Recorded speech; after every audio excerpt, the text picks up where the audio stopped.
Hello there, Gemini. Thank you for stopping by for your weekly tarot forecast for the week of April 20th through 26th. I am using the Russian Tarot of St. Petersburg once again.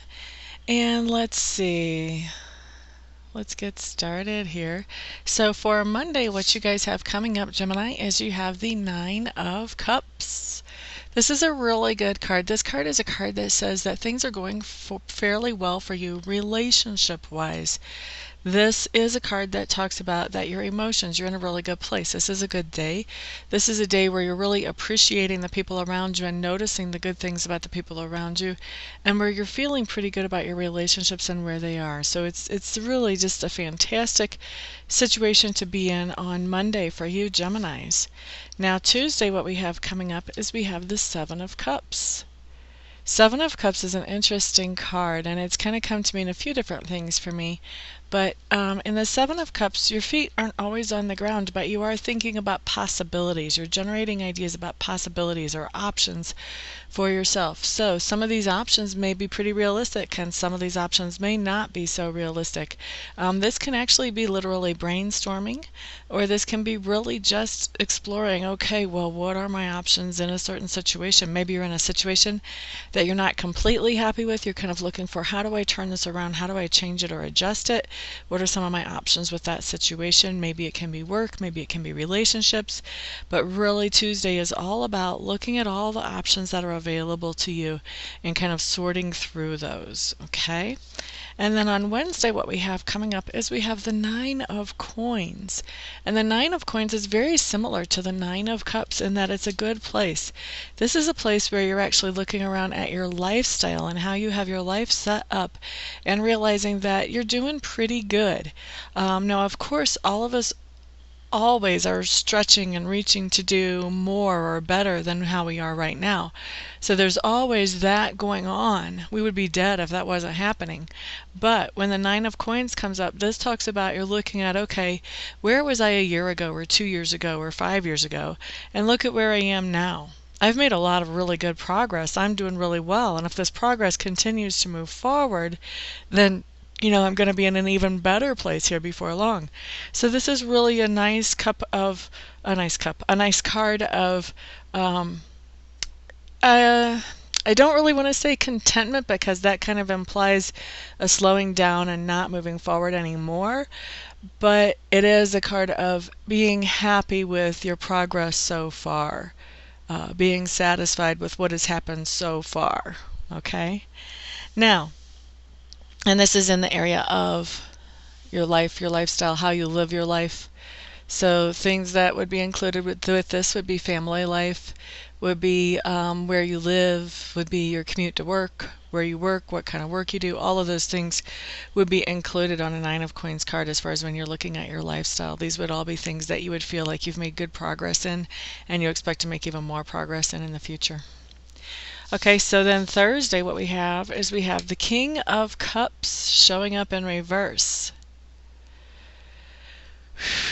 Okay, so Geminis, I feel like something's going to happen Thursday that makes you feel cynical.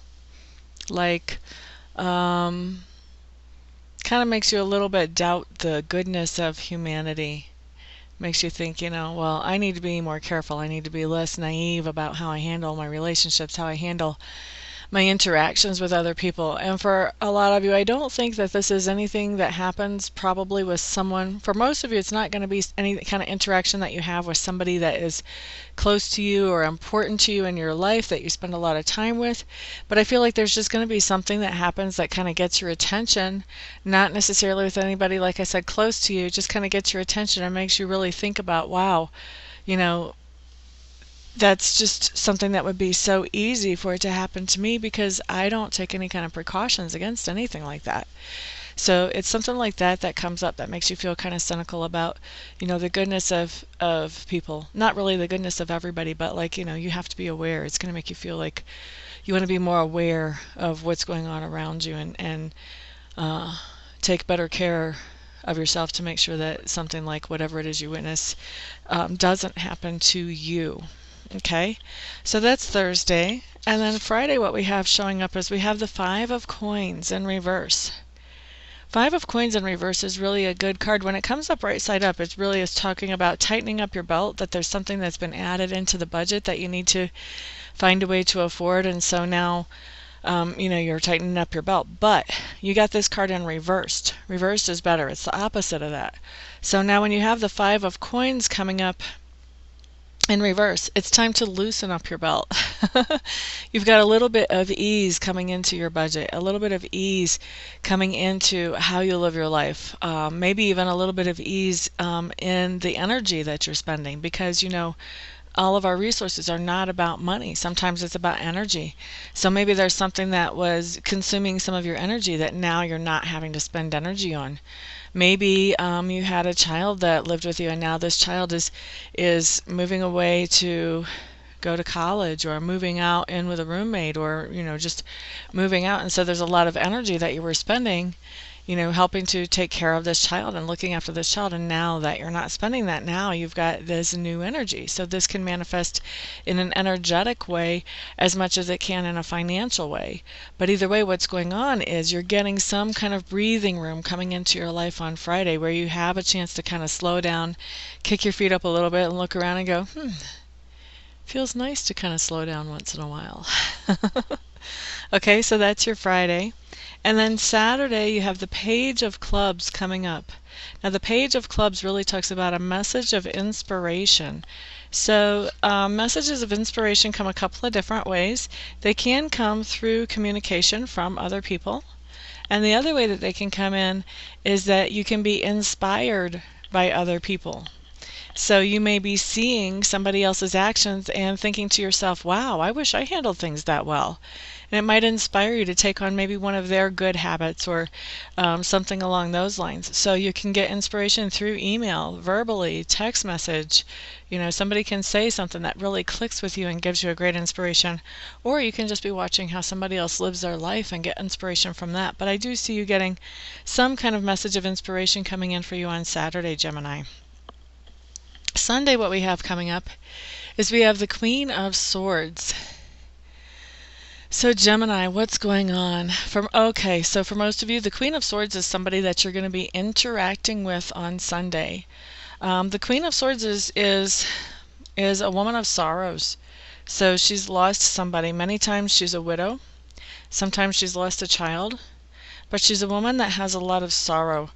And if you see how she's carrying this sword downward, facing downward, and many times those swords have to do with thoughts or things that travel through the air, and so it can be communication or thoughts, either way. But when I'm seeing this sword, the impression that's really hitting me is that her thoughts are really pointed downward. Her thoughts are really in a bad place. She's in a really rough place right now. I feel like she's probably going to be really, really depressed when she sees you. I do feel like for most of you, she is going to be going through grief, and she's just going to be in a really bad place. And when somebody's in that kind of bad place, there's almost nothing that you can really say to them that helps them. Nothing. If they're grieving over a loved one, nothing is going to bring that loved one back. No words are going to help. In fact, sometimes the words can just make the person who lost someone angry, because no words can help, and it's such a helpless situation. So when you run into somebody like this, sometimes they want to be isolated, and sometimes what they really need is just physical comfort and touch. So when you run into this person on Sunday, the thing to do really might be to just give them a hug and let them know that you're thinking about them. And maybe, invite them over for dinner, or out to do something in the afternoon, or something like that. Something to kind of distract them from thinking about what they're always thinking about right now, which is not very pleasant thoughts. Okay, so that looks like your Sunday. For those of you who would like to schedule a private session with me, feel free to check out my website first. I'm at amista.info, amista.info.